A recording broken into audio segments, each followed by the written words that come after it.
بسم اللہ الرحمن الرحیم۔ عزیز طلباء، السلام علیکم ورحمۃ اللہ وبرکاتہ۔ کل میں نے آپ کے سامنے اعلان نبوت کے بارے میں اور نبوت کے ابتدائی دور کے بارے میں عرض کیا تھا۔ 3 سال تک حضور علیہ السلام خفیہ طور پر تبلیغ دین کرتے رہے۔ 3 سال کے بعد اللہ تعالیٰ نے حکم نازل فرمایا کہ آپ اپنے قریبی رشتہ داروں کو دین کی طرف بلائیے۔ فَأَنذِرْ عَشِيرَتَكَ الْأَقْرَبِينَ کہ اے پیارے حبیب صلی اللہ علیہ وسلم اپنے قریبی رشتہ داروں کو ڈرائیے۔ تو نبی کریم صلی اللہ علیہ وسلم نے دعوت کی اپنے قریبی رشتہ داروں کی، جس میں اپنے سارے چاچے اور چاچوں کے بیٹے، پھوپھیاں اور پھوپھیوں کے بیٹوں کو بلایا، اور ان کے سامنے حضور علیہ السلام نے یہ پیغام رکھا کہ مجھے اللہ تعالیٰ نے رسول بنا کر بھیجا ہے، میں تمہاری فلاح اور کامیابی کے لیے اس دنیا کے اندر آیا ہوں، لہٰذا بتوں کی عبادت چھوڑ دو اور ایک اللہ وحدہ لا شریک کی عبادت کرو۔ تو حضور نبی کریم علیہ السلام نے جب یہ بات کہی، اس محفل کے اندر حضور علیہ السلام کا سگا چاچا ابو لہب بھی موجود تھا، اور چاچا بھی تھے، پھوپھیاں بھی تھی، پھوپھیوں کے چاچوں کے بیٹے بھی تھے، لیکن ابو لہب نے مخالفت کی اور بڑبڑاتا ہوا اٹھ کر چلا گیا اور یہ ناکام ہو گیا۔ پھر حضور علیہ السلام نے پھر ایک دفعہ دعوت کی اپنے رشتہ داروں، اللہ کو حکم تھا، پھر انہیں بلائے اور پھر ان کے سامنے پیغام دین رکھا اور فرمایا کہ اس دین کے کام میں آپ میں سے کون میری مدد کرے گا۔ تو مولا علی رضی اللہ تعالیٰ عنہ اس وقت چھوٹے سے بچے تھے، آپ اٹھ کے کھڑے ہوئے، آپ نے عرض کیا یا رسول اللہ صلی اللہ علیہ وسلم اگرچہ اس محفل میں سب سے چھوٹا ہوں، لیکن اس دین کے کام میں آپ کی مدد کروں۔ اور پھر مولا علی رضی اللہ تعالیٰ عنہ نے پوری زندگی واقعی مدد بھی کی اور ساتھ بھی دیا، لیکن ابو جہل نے یہاں بھی برا بلا کہہ کر محفل کو جو ہے نا ختم کر لیا اور حضور علیہ السلام کی بات سننے نہیں دی۔ پھر نبی کریم علیہ السلام کوہ صفا کے اوپر ایک اور دن حضور علیہ السلام کوہ صفا کے اوپر چڑھے اور آپ نے قریش کے سارے خاندانوں کو بلایا۔ پہلے تو ابھی بنی ہاشم کو بلایا تھا، حضور کے جو چاچا قریبی تھے، پھر قریش کے لوگوں کو بلایا، سارے قبیلے والوں، ایک ایک خاندان کا نام لیا۔ سب لوگ جب اکٹھے ہوئے تو حضور علیہ السلام نے فرمایا کہ اگر میں یہ کہوں کہ اس پہاڑ کی دوسری جانب دشمن کا لشکر ہے اور وہ تمہارے اوپر حملہ کرنے والا ہے، تو کیا تم میری اس بات کو سچ مانو گے؟ سب نے کہا بالکل ہم سچ مانیں گے۔ آپ نے فرمایا کیوں مانو گے؟ انہوں نے کہا اس لیے کہ آج تک آپ نے کبھی جھوٹ نہیں بولا، تو لہذا ہم سچ مانیں گے۔ تو نبی کریم علیہ السلام نے فرمایا قولوا لا الہ الا اللہ تفلحون، کہہ دو اللہ کے علاوہ کوئی معبود نہیں ہے، تم کامیاب ہو جاؤ گے۔ اللہ کی ذات وحدہ لا شریک ہے، اس کی عبادت کرو، بتوں کی عبادت اور بتوں کی پوجا چھوڑ دو، یہ تمہارے کسی کام نہیں آ سکتے۔ ابو لہب بدبخت وہاں بھی موجود تھا اور کہنے لگا تبت تبا، ہلاک ہو جائے یہ محمد صلی اللہ علیہ وسلم، کیا تو نے ہمیں اس لیے بلایا تھا؟ اور اس نے بات سننے نہیں دی اور محفل اس طرح برخاست کر لی۔ اللہ تعالیٰ نے ابو لہب کی اس بات کے رد کے اندر قرآن کی آیت نازل فرمائی، بلکہ سورت پوری نازل فرمائی، تبت یدا ابی لہب و تب، اے ابو لہب تو میرے محبوب کی طرف ایک ہاتھ کے اشارہ کر کے کہتا ہے کہ تو ہلاک ہو جائے، تیرے دونوں ہاتھ ٹوٹ جائے۔ ما اغنا عنہ مالہ و ما کسب، جو مال تو نے کمایا وہ تیرے کوئی کام نہیں آئے گا۔ تو یہ سورہ لہب اللہ رب العزت ابو لہب کی رد میں نازل۔ اب ایسا ہوا کہ نبی کریم علیہ السلام خفیہ طریقے کے ساتھ حضور علیہ السلام نے تبلیغ دین جاری رکھی، اور لوگ اکا دکا مسلمان ہوتے رہے۔ نبی کریم علیہ السلام، اچھا خفیہ تو پہلے تھی نا، اب تو اعلانی ہو گئے، سوری، خفیہ تو پہلے 3 سال تھی، اب اعلانی تبلیغ حضور نے کرنا شروع کر دی۔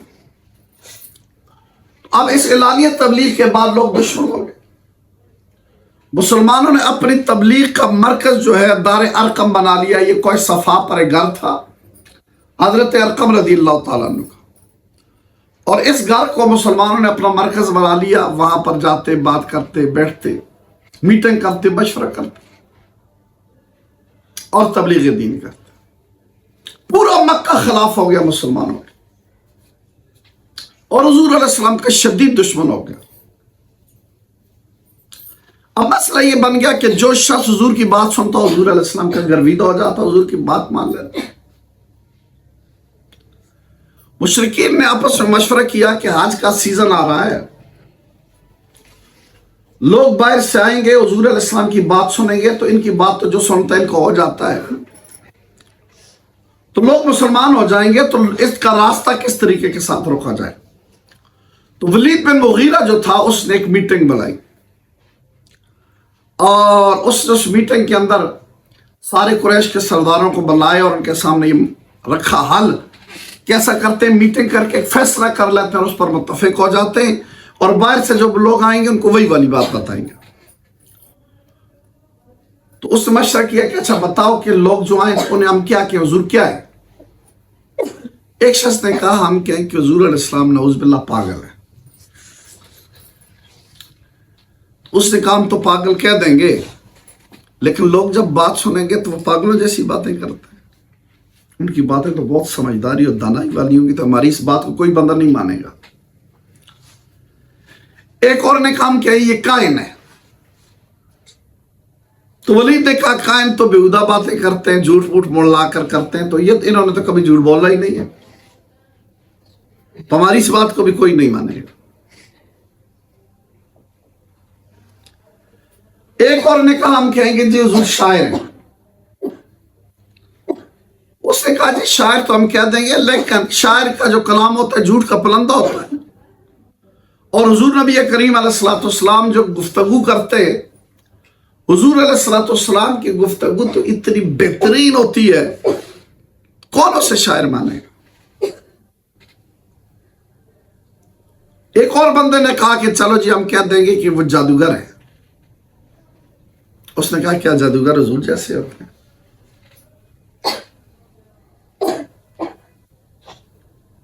تو انہوں نے کہا ولید پھر بتاؤ نا، پھر کیا کہیں ہم؟ اس نے سوچا، اس نے کہا سچ تو یہی ہے کہ ان میں سے کوئی بات حضور میں نہیں پائی جاتی، لیکن کچھ کرنا تو ہے ہم نے، تو چلو ہم یہی کہہ دیں گے کہ جادوگر ہے۔ اس بات پہ متفق ہو گئے۔ اب لوگ حج کی سیزن میں آ رہے ہیں مکہ معظمہ، یہ پورے مکہ کے راستوں میں پھیل گئے، جو بھی ملتا اسے کہتے ہیں کہ حضور علیہ السلام کی بات نہ سننا، حضور علیہ السلام جادوگر ہیں جی، مکہ میں ایک بہت بڑا جادوگر ہے، اس کی بات نہ سننا، تمہارے اوپر جادو کا اثر ہو جائے گا۔ اور اس کے بعد انہوں نے روٹین رکھ لی ہے، جو بھی مکہ آتا اسے کہہ دیتے ہیں کہ نعوذ باللہ حضور جادوگر۔ اچھا اس کا فائدہ بھی ہوا، نقصان نہیں ہوا۔ فائدہ یہ ہوا کہ پہلے تو لوگ آتے تو نہ جانے جس کی حضور سے ملاقات ہوتی تو وہ کلمہ پڑھتا نہ مسلمان ہوتا۔ اب تو یہ ہو گیا کہ ہر بندے کو انہوں نے خود بتا دیا، تو ان میں سے لوگ سوچتے تھے کہ یار وہ جادوگر ہے تو دیکھو کیسا ہے، تو جو حضور علیہ السلام کی گفتگو سن لیتا وہ مسلمان ہو جاتا۔ اسی طرح ایک شخص اس کا نام ضماد تھا، یہ جنات نکالتا تھا لوگوں کے، بڑا ماہر تھا، عرب میں جس کو جن پڑتا اس کے پاس لے جاتا۔ وہ بھی آیا تو انہوں نے کہا کہ اس طرح مکہ کے اندر ایک آدمی ہے، وہ جادوگر ہے، اس پر جنات کا اثر شسر ہو گیا ہے، اس کی گفتگو نہ سننا۔ اس نے کہا یار میں تو ویسے ہی جنات نکالتا ہوں، اس کے جن میں ہی نکال لوں گا، تو سیدھا حضور علیہ السلام کے پاس گیا اور اس نے کہا محمد صلی اللہ علیہ وسلم، میں نے سنا ہے کہ آپ پر جنات کا اثر ہو گیا ہے اور میں جنات نکالنے کا ماہر ہوں، اگر آپ اجازت دیں تو میں آپ کا جن نکال لوں۔ حضور علیہ السلام نے فرمایا اچھا یہ بات ہے؟ اس نے کہا یہ۔ سرکار نے پڑھا الحمدللہ نحمدہ ونستعینہ ونستغفرہ ونؤمن بہ ونتوکل علیہ۔ جب یہ پڑھا تو اس کی آنکھیں کھل گئیں۔ اس نے کہا اس کو دوبارہ پڑھیں، حضور نے دوبارہ پڑھا۔ اس نے کہا آپ تیسری مرتبہ پڑھیں، حضور نے تیسری مرتبہ پڑھا۔ اس نے کہا آپ ہاتھ آگے بڑھائیں، میں آپ کا کلمہ پڑھ کے مسلمان ہوتا ہوں۔ حضور علیہ السلام نے ہاتھ بڑھایا، اس نے ہاتھ چوما اور اس نے کلمہ پڑھا اور کہا میں اپنی طرف سے بیعت کرتا ہوں۔ سرکار نے فرمایا اپنے قبیلے کی طرف سے بھی بیعت کر، اس نے عرض کیا یا رسول اللہ اپنے قبیلے کی طرف سے بیعت کرتا ہوں، بیعت کر کے مسلمان ہوں۔ اب ان کا جب یہ بھی مشن ناکام ہو گیا تو انہوں نے نبی کریم علیہ السلام سے دشمنی شروع کر دی، حد سے زیادہ۔ پہلے انہوں نے کوشش کی حضرت ابو طالب کے پاس آئے، پہلے انہوں نے یہ کام کیا، پھر دشمنی کی طرف آئے۔ حضرت ابو طالب کو کہنے لگے کہ آپ کا بھتیجا ہمارے خداؤں کو برا بھلا کہتا ہے اور نیا اس نے دین ایجاد کر لیا ہے، تو آپ اپنے بھتیجے کو سمجھائیں کہ اس طرح کے کام نہ کریں۔ تو حضرت ابو طالب نے سمجھا بجا کر واپس بھیج دیا۔ کوئی دن گزری، انہوں نے کہا شاید وہ روک لیں گے، حضور علیہ السلام رک جائیں گے، حضور علیہ السلام رکے تو نہیں۔ تو دوبارہ وہ آئے سرداران قریش اور حضرت ابو طالب سے کہنے لگے کہ ہم نے آپ کو کہا تھا کہ اپنے بھتیجے کو سمجھائیں، اپنے بھتیجے کو نہیں سمجھایا، اگر آپ باز نہ آئے تو پھر ہماری اور آپ کی دشمنی ہوگی اور پورے عرب کی دشمنی آپ مول نہیں لے سکتے، لہذا بہتر ہے کہ آپ باز آ جائیں، اسے روک دیں۔ نبی کریم علیہ السلام کو حضرت ابو طالب نے بلایا اور عرض کیا بھتیجے مجھ پر وہ بوجھ نہ جا ڈال جو میں نے اٹھا سکتا۔ یہ لوگ سارے جو ہے اس مقصد کے لیے آئے تھے۔ تو نبی کریم علیہ السلام کے کل کائنات تو وہی چاچا تھا نا، باقی سگا چاچا گلاب بھی تھا، وہ تو دشمنوں کا سرغنہ تھا، باقی عرب سارا دشمن ہو گیا تھا۔ باہر سے جو دکھ کی بات ہوتی، جو مصیبت ہوتی، گھر آتے چاچا ہوتا سارا دیتا۔ حضرت خدیجہ کبریٰ تھی اور چاچا تھا، وہ عظیم بیوی اور عظیم چاچا تھا۔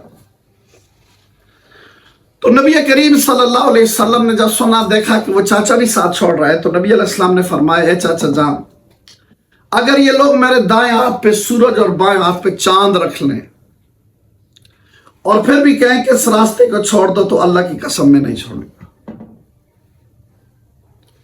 یہ کہہ کر حضور کی آنکھوں میں آنسو آ گئے۔ اس چاچے کو کب برداشت ہوتا تک سرکار کی آنکھوں میں آنسو آ گئے۔ انہوں نے کہا بھتیجے جو مرضی ہے تو کر، آج کے بعد میں تیرے ساتھ ہوں، میں تیرا ساتھ نہیں چھوڑوں گا۔ اس کے بعد مشرکین ایک تیسری دفعہ پھر حاضر ہوئے اور ایک نئی تجویز لے کر حاضر ہوئے۔ سرداران قریش نے ایک لڑکا جو مکہ کا حسین ترین تھا اسے تیار کیا اور حضرت ابو طالب کی خدمت میں حاضر ہوئے اور عرض کرنے لگے کہ یہ بچہ بڑا حسین و جمیل ہے، بڑا سمجھدار اور دانا ہے، اس کو آپ اپنا بیٹا بنا لیں اور حضرت حضور صلی اللہ علیہ وسلم کو ہمارے حوالے کر دیں، تو یہ مسئلہ ختم ہو جائے گا ہمیشہ کے لیے۔